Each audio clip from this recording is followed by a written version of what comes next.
I'm here with Dennis that we hired from the applicant pool. His application did share that he had a background, and if at all possible, Dennis, do you want to share some of what you've been through since you've been with us here at ELSCO? Yes, I can.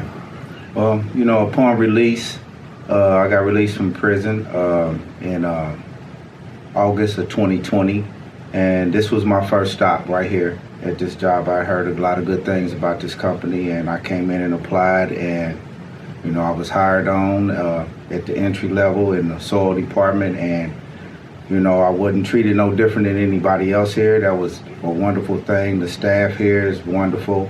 I was recognized for my hard work that I did, and I moved up from the soil room to on the wash floor to now I'm a lead in over the dock department and soil room and the wash floor.